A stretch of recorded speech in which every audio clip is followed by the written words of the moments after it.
అందరికీ నమస్కారం. నేను మీ మదిరే రంగసాయి రెడ్డి, అడ్వకేట్. ఈరోజు కూటమి ఏదైతే ప్రభుత్వం ఉందో సూపర్ 6 అనే హామీలు ఇచ్చి ఈరోజు అధికారంలోకి వచ్చింది అనే విషయంలో ఎటువంటి సందేహం లేదు. అందులో ఒక హామీ ఏంటంటే ఆడబిడ్డలకు ఉచిత బస్సు ప్రయాణం ఏదైతే ఉందో అది దాదాపుగా మీకు ప్రభుత్వం ఏర్పడి 11 నెలలు దాటింది. ఇప్పటికీ కూడా ఆ హామీ నెరవేరలేదని ఈరోజు రాష్ట్రంలో ఉన్న మహిళలు ఆవేదన వ్యక్తం చేస్తున్నట్టు తెలుస్తుంది. ఎవరైనా ప్రభుత్వం ఏర్పడిన 3 నెలల్లో 6 నెలల్లో అమలు చేస్తే ఆ ప్రభుత్వం మీద, ఆ నాయకుల మీద ప్రజలకు విశ్వాసం ఉంటుంది. ఏడాది అవుతున్నప్పటికీ ఆ హామీ పైన ఎటువంటి నిర్ణయం తీసుకోకపోవడం అయితే మాత్రం మహిళల్లో ఒక వ్యతిరేకత రావడానికైతే అవకాశం ఉంది. సరే, ఉచిత బస్సు ప్రయాణం ఆ రోజు ఏ లెక్కల ప్రకారం ఆ హామీ ఇచ్చారో కూటమిలో ఉన్న పెద్దలకే తెలియాలి.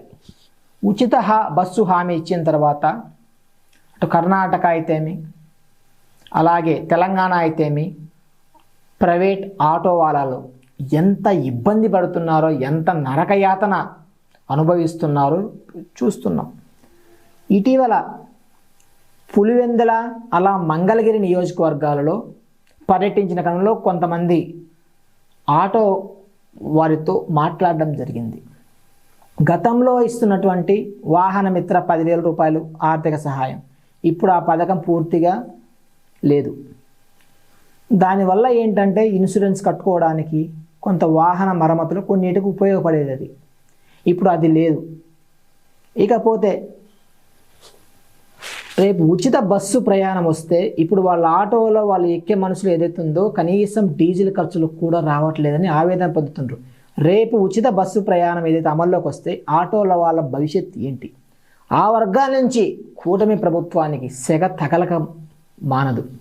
కాబట్టి ఉచిత బస్సు ఏదైతే ఇచ్చిన హామీ అమలు చేయాల్సిందే, అందులో ఎటువంటి వేరే ఆలోచన లేదు.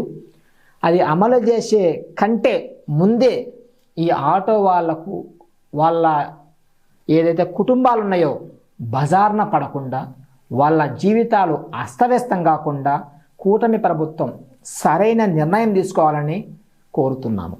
ధన్యవాదాలు.